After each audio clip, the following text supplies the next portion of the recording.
In 1912, Arizona became the 48th state admitted to the Union, the last of the contiguous United States to join. It arrived late, and it arrived loud. A rugged desert territory of copper miners, cattle ranchers, and outlaws, joining a country that had already industrialized, already fought a civil war, and was about to enter the First World War.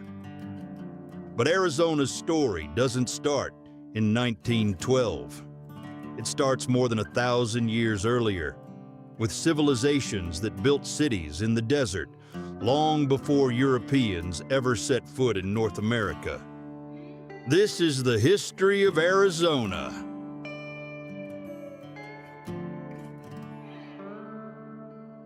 Long before Arizona had a name, it was home to some of the most sophisticated societies in ancient North America. The ancestral Puebloans built multi-story cliff dwellings into canyon walls, structures still standing today at places like Canyon de Chelly. The Hohokam people, in the desert around what is now Phoenix, engineered a network of irrigation canals stretching hundreds of miles, some so well designed that modern canals in the Phoenix area still follow the same paths the Hohokam carved over 1,000 years ago.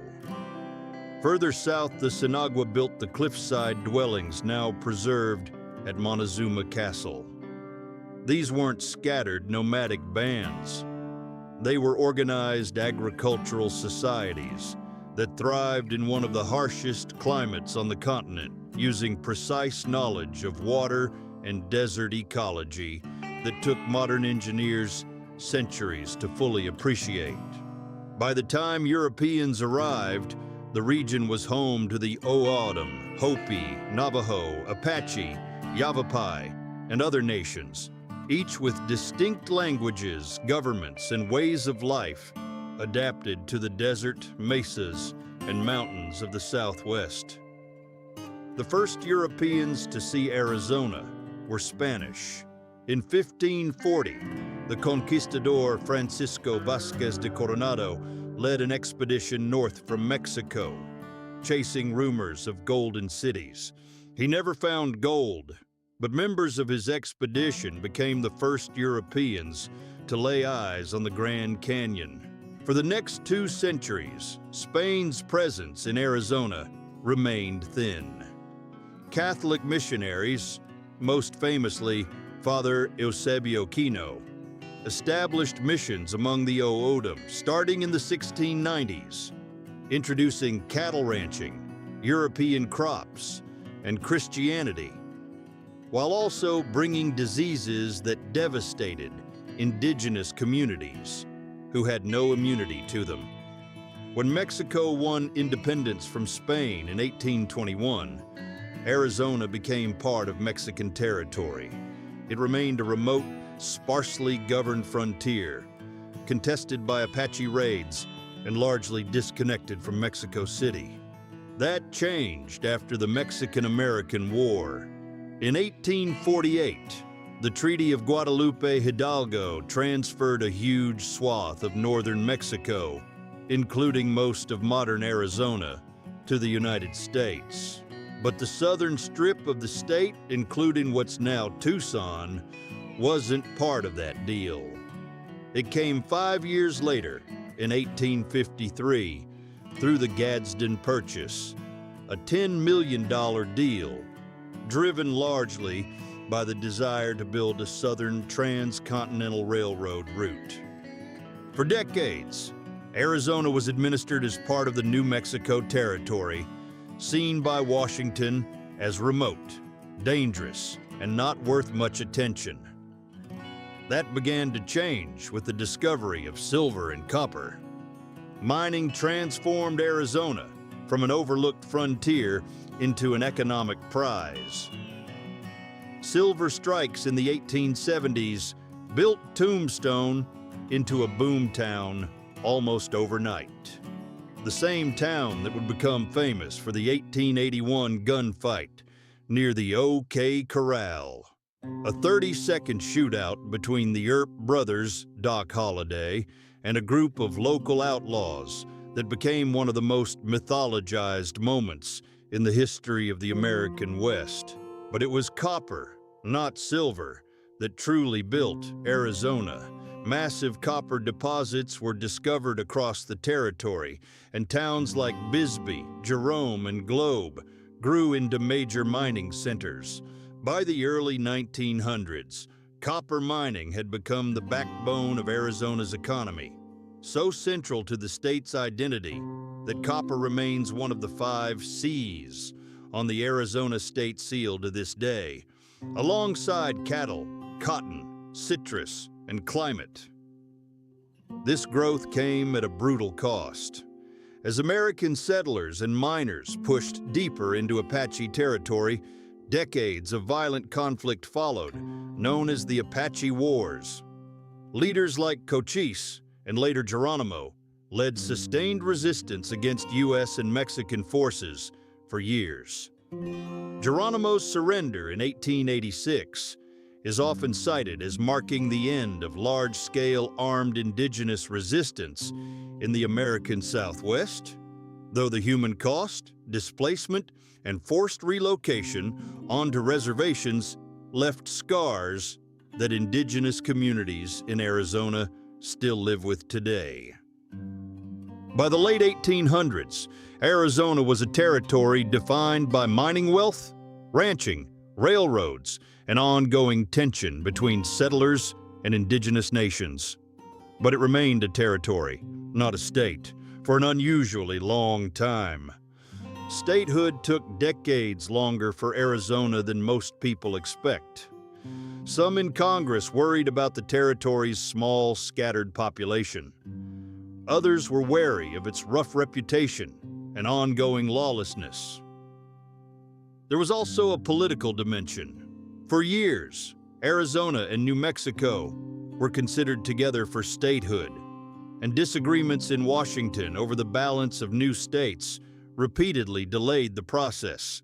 Arizona's proposed state constitution also caused friction. It included provisions like allowing voters to recall judges, which President William Howard Taft opposed. Arizona had to remove that provision to get statehood approved, only to reinstate it almost immediately afterward through a ballot measure. Finally, on February 14th, 1912, Valentine's Day, Arizona officially became the 48th state of the United States, the last of the lower 48 to join the Union. Statehood was just the beginning of Arizona's transformation. In the 1930s, the federal government began construction on the Hoover Dam on the Colorado River at the Arizona-Nevada border. Completed in 1935, it was one of the largest engineering projects in American history at the time, and it did something crucial for Arizona's future. It provided a reliable source of water and hydroelectric power in a state defined by desert. That water made a new kind of growth possible. Air conditioning, refined and made commercially viable in the mid-20th century, turned the brutal Arizona summer from a barrier into a livable, even marketable feature. Phoenix, once a modest farming town, exploded into one of the fastest-growing cities in America during the post-war decades. Route 66, the iconic highway connecting Chicago to Los Angeles, cut straight through Arizona, bringing a wave of tourism, motels, and roadside culture that cemented the state's image in the American imagination as a land of desert highways, red rock landscapes, and wide-open frontier spirit. By the second half of the 20th century, Arizona had become part of what economists call the Sun Belt, a band of southern and southwestern states that saw explosive population and economic growth, driven by air conditioning, cheap land, and a wave of retirees and businesses relocating from the colder, more expensive North and Midwest.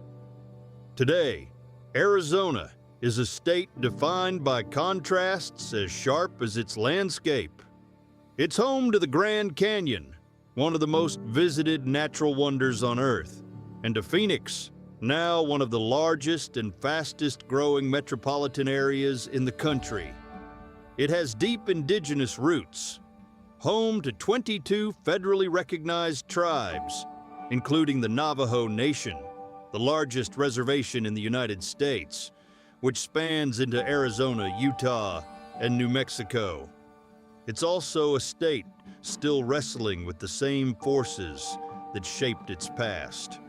Water scarcity in an era of drought and climate change, debates over immigration, given its long border with Mexico, and rapid urban growth pressing against a fragile desert ecosystem.